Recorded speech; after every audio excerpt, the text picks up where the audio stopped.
weiß, ihr habt jetzt ein paar Sekunden auf mich warten müssen, aber ganz ehrlich, das ist mir wurscht. Ich war einkaufen. Ich habe wieder mal absolut tolle Dinge für meine Sammlung gecheckt, die ich mir jetzt einmal ganz kurz noch einmal anschauen will. Beispielsweise ein bisschen was hiervon, ein bisschen was hiervon und ein bisschen...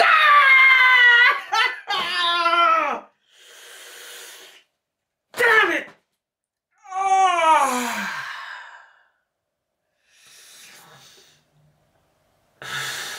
Kennt ihr dieses Gefühl? In mir schlummert so ein bisschen der Dr. Zockill und der Mr. Plate und jedes Mal kauft irgendwer anderer von denen ein. Der eine möchte, dass meine Sammlung gespickt ist von absolut coolen Filmen, von tollen Meisterwerken der Geschichte, der Cinematografie und der andere möchte mehr oder weniger einfach nur verfilmten Hundekot drinnen sehen in meinen Regalen. Es ist irgendwie gemein. Aber apropos abwechslungsreiches Filmprogramm, herzlich willkommen auch heute wieder zu einer neuen Ausgabe von Playzockers Blu-ray Check und auch diesmal wieder ein Film, der für mich irgendwie was ganz Besonderes ist. Einerseits liebe ich den Regisseur Jim Wynorski, denjenigen, der seit...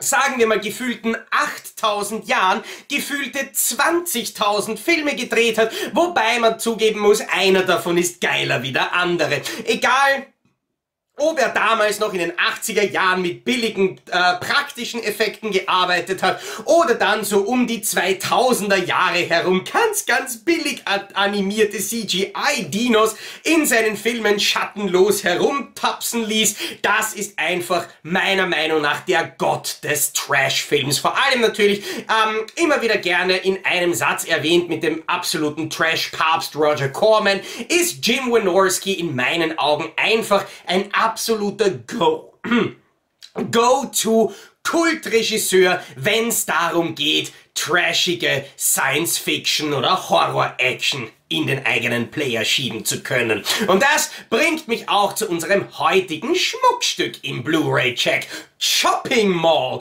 aka Shopping. Ja, war da ein Lehrer an der deutschen Titelfindung beschäftigt, der einfach nur versucht hat, den Titel auszubessern? Ich weiß es nicht.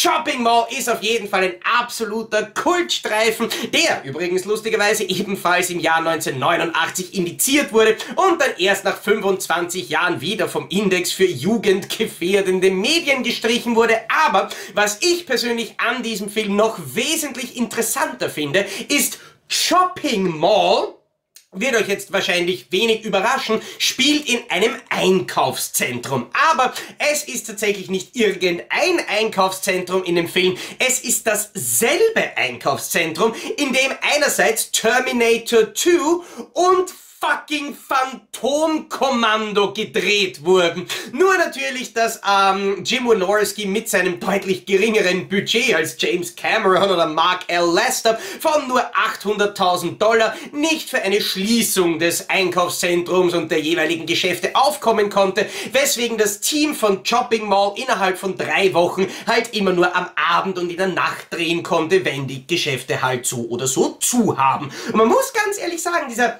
dieser Gedanke von Robotern, die sich um unsere Sicherheit kümmern, ist ja tatsächlich etwas, das hatten wir in der letzten Zeit. War das nicht in Japan, wo so ein Sicherheitsroboter herumgefahren ist und sich dann selber in einem von diesen Mall-Pools ertränkt hat? Offensichtlich, weil er diese ganze menschliche Misere, die da in den Shoppingzentren abhängt und sich ganz schwachsinnige Dinge kauft, nicht mehr ertragen konnte. Aber ich muss ganz ehrlich sagen, wenn ich an die Killbots denke, wenn ich an irgendwelche Blechroboter denke, die mich vielleicht mit irgendeinem Laserbrei zu Klump brennen, dann ist mir das immer noch lieber, als es wartet um die Ecke irgendwo Kevin James als Paul Blart Mall Cop. Aber wir haben jetzt zum allerersten Mal in deutscher Sprache in High Definition die Möglichkeit, den Film tatsächlich digital zu sehen. Immerhin wurde nämlich Shopping Mall im deutschsprachigen Raum zwar sehr wohl von Lightning auf Videokassette veröffentlicht, aber ein offizieller deutscher digitaler Heimkino-Release steht bis zum heutigen Tage quasi noch aus. Offiziell erschienen am 31.01.2020 sind 4 verschiedene Mediabooks aus dem Programm von Nameless Media, aber nachdem die Mediabooks übrigens mittlerweile schon ziemlich ausverkauft sind, gibt es dann am 24.04. eine Neuauflage, wo man die DVD und die Blu-ray zu dem Film jeweils einzeln kaufen kann. Aber nachdem sich hier auf Playzocker Reviews natürlich eher die Sammler tummeln, möchte ich jetzt einmal mit euch einen kurzen Blick auf die Covergalerie der 4 verschiedenen Mediabooks werfen. Das Cover A entspricht einem absolut coolen neuen Motiv, ehrlich gesagt. Ich finde wunderschön, wie reißerisch die Killbots hier aufgebaut sind, wie sie schön mit dem abgetrennten Arm winken und den Kopf herhalten. Lalala, ich gehe mit meinem abgetrennten Kopf und mein abgetrennter Kopf mit mir. Limitiert ist dieses coole Ding übrigens auf 333 Stück. Dann gibt's noch das Cover B. Das ist quasi das alte amerikanische Kinoposter. Für meinen Geschmack sind auf diesem Poster einfach relativ viele Texte drauf, aber da muss man natürlich trotzdem sagen, dass Nameless das absolut Richtige gemacht hat, damit, dass sie die Texte draufgelassen haben, weil die sind einfach so bei der Vorlage und beim amerikanischen Kinoplakat. Das Cover C ist ebenfalls etwas Besonderes. Das ist ein anderes amerikanisches Kinoposter, das damals ebenfalls zur Bewerbung vom Film verwendet wurde, und genauso wie auch das Cover A und das Cover B ist auch das limitiert auf 333 Stück. Zu guter Letzt das Cover D, auch limitiert auf 333 Stück, ist das jetzt etwas ganz Besonderes. Einerseits die Nummer 37 der Nameless eigenen Collector's Edition. Andererseits ist es das alte deutsche VHS-Cover von Lightning Video mit demselben Terminator-Arm, wie wir es vorher bei Cover B gesehen haben, aber der Inhalt der Einkaufstüte die reißerische Version von dem Cover C ist. Also quasi eine Mischung der beiden amerikanischen Kinoposter zu dem Film und momentan zum Zeitpunkt, wo ich das Review filme, das einzige Cover, das bei meinem Partnershop Pretz-Media noch nicht ausverkauft ist. Also stellt sich für uns die Frage, welches Cover von Shopping Mall sehen wir uns heute näher an, und die Antwort ist recht leicht gefunden, ich sag's euch einfach. Wir werfen in der heutigen Ausgabe von Playzockers Blu-ray Check einen genauen Blick auf das Cover D der Collector's Edition. Und dieses Cover-Artwork ist in meinen Augen absolut großartig. Perfekt für die Retro Collector's Edition entspricht genau dieses Artwork dem alten deutschen VHS-Cover. Dafür wurde es aber natürlich trotzdem ein bisschen verändert und anders aufbereitet. So hatte eben das alte deutsche Video von Lightning Video den deutschen Titel Shopping. Hier wird dafür allerdings der Alternativtitel Shopping Mall verwendet, der außerdem noch meiner Meinung nach in einem sehr, sehr coolen abgeschnittenen Streifen untergebracht wurde, sodass das eigentliche Motiv dann zweigeteilt ist. In dem Teil, der quasi hier auf dem Retro-Cover fehlt, stammt im alten deutschen VHS-Cover der alte deutsche Titel. Sehr lustig und interessant finde ich eben auch die Tatsache, wie man für dieses Cover-Artwork Elemente aus den beiden amerikanischen Kinoplakaten respektive den Mediabook Artworks Cover B und C kombiniert hat, sodass das meiner Meinung nach eigentlich das absolute Optimum ist. Wir sehen diese Roboter, Terminator, Androiden, Cyborg-Hand, die eben das wundervolle Einkaufssackerl, das am besten direkt quasi aus der Metzgerei zu Three Finger geliefert werden könnte, mit den ganzen Körperteilen. Außerdem finde ich natürlich absolut genial wieder einmal, wie Nameless hier mit dem Partial Gloss Effekt gearbeitet hat. Genauso wie man es von der Retro Edition gewohnt ist, ist natürlich das eigentliche Motiv, genauso wie dann auch der ausgesparte Filmtitel mit dem Partial Gloss versehen. Ausgespart wurden dann allerdings eben Elemente wie zum Beispiel der Sci-Fi Videotipp beziehungsweise natürlich der komplette Hintergrund inklusive dem, was in der Mitte vom Bild durch das eigentliche Artwork geht. Dann hat man noch für die DVD- und Blu-ray-Logos den Schriftzug der Collector's Edition, beziehungsweise unten den finde ich relativ cool an Vestron angelehnten Schriftzug Nameless Video International, auch mit dem Partial Gloss versehen, sodass das absolut großartig aussieht und der Hintergrund mit diesem Muster mit diesem Raster sieht, finde ich, ebenfalls ziemlich geil aus. Vor allem, weil sich der dann auch auf dem kompletten Mediabook wiederfindet. Der geht nämlich auch über den Spine und auf das Backcover. Aber bevor wir bei dem landen, werfen wir noch einmal einen kurzen Blick auf das Spine. Da sehen wir natürlich eben einerseits den Filmtitel, die Nummer der Collectors Edition, beziehungsweise einen kleinen Blick auf einen Killbot, ebenfalls sehr schön verziert mit dem Partial Gloss Effekt, den wir dann hier hinten auf dem Backcover ebenfalls haben, sehr, sehr schön bei den 4 Bildern aus dem Film, beziehungsweise wieder dem Nameless-Logo. Ausgespart sind diesmal die Altersfreigaben und der Hinweis auf die Gebühr bei nicht zurückgespulten Film. Sehr schön finde ich eben auch hier im Hintergrund, wie bei dem gesamten Backcover, generell eigentlich dem gesamten Cover, diese leichten Zerstörungs-, Abnutzungs-, Verfremdungseffekte verwendet werden. Nicht so, dass sie irgendwie beim Anschauen von diesem Mediabook und Design stören, sondern so, dass sie meiner Meinung nach einfach nur perfekt passen.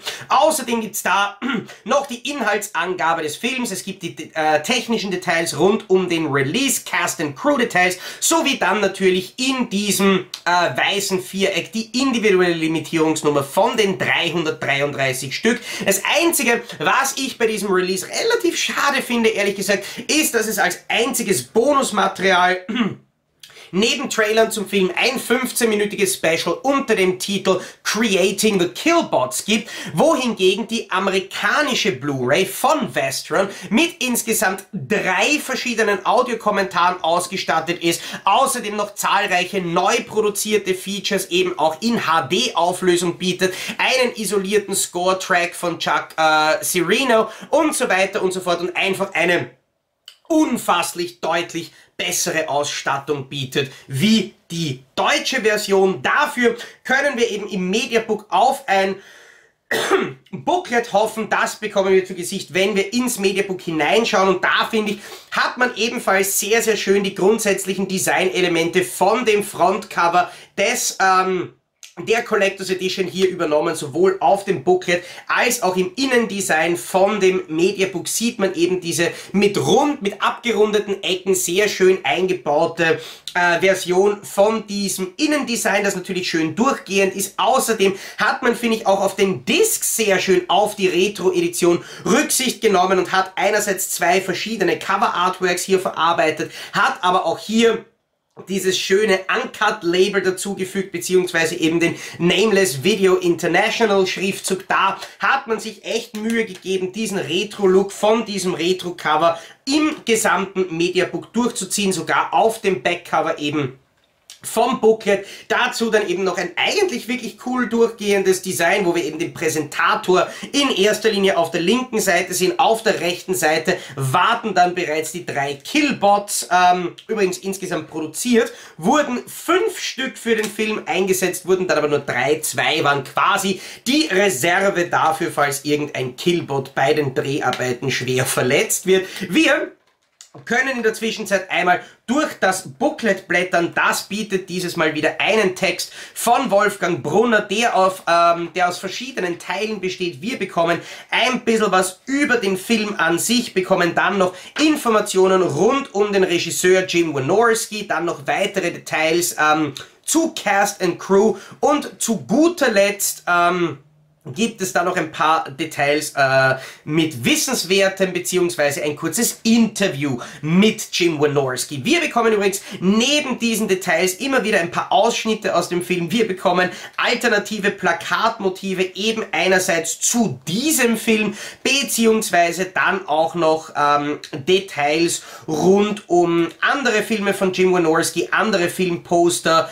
was mir ebenfalls sehr gut gefällt, beziehungsweise eben generell die Art, dass diese Struktur von diesem Collectors Edition Mediabook einfach nicht nur das Äußere des Mediabooks dominiert, sondern eben auch das Innere absolut einheitlich, absolut hervorragend gestaltet wurde, ist das meiner Meinung nach ein wirklich, wirklich wunderschön aussehendes Mediabook, das komplett perfekt durchgestylt ist.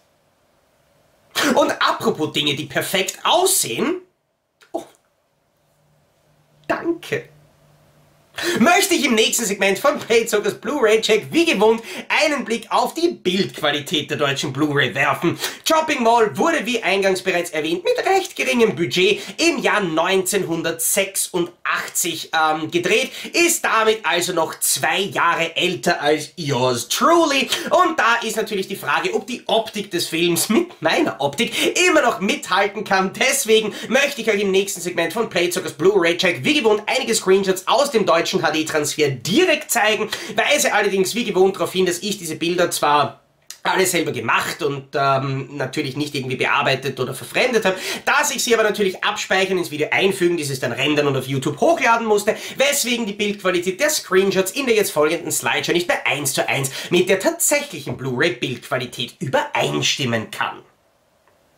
Aber was ich euch definitiv sagen kann, ist, dass die Bildqualität von Shopping Mall auf der deutschen Blu-ray absolut hervorragend aussieht. Logischerweise kann man an dem Transfer ein bisschen das Alter des Films erkennen, aber das ist tatsächlich etwas, das meiner Meinung nach auch genau zum Charme von diesem Transfer beiträgt. Ja, im Hintergrund lässt sich die Körnung des beim Dreh verwendeten Filmmaterials leicht erkennen. Na und? Gehört einfach dazu. Dafür bekommen wir die ganze Zeit absolut hervorragende Schärfe. Wir bekommen vor allem in den näheren Aufnahmen auch eine absolut großartige Detailzeichnung.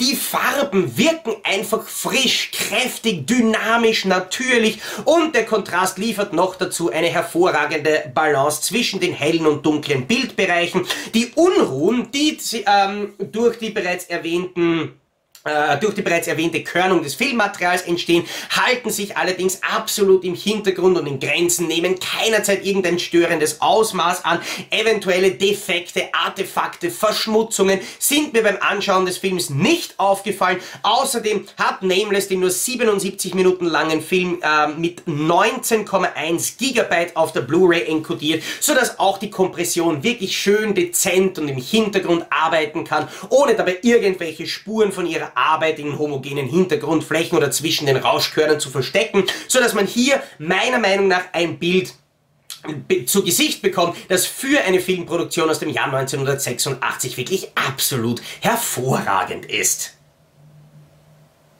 Falls es am Anfang des Reviews nicht ganz deutlich genug rübergekommen ist, ich liebe Jim Wynorski. Ich liebe den absoluten Ultra-Trash, den uns Jim Wynorski in den letzten Jahrzehnten serviert hat. Eben egal, ob es irgendwelche alten Billigsdorfer-Effektfilme sind oder eben die neuen CGI-Overkill-Werke. Ich finde, dass Wynorski einer der absolut coolsten und besten Regisseure ist, wenn es um neues Filmfutter für Fans von B-Movies geht.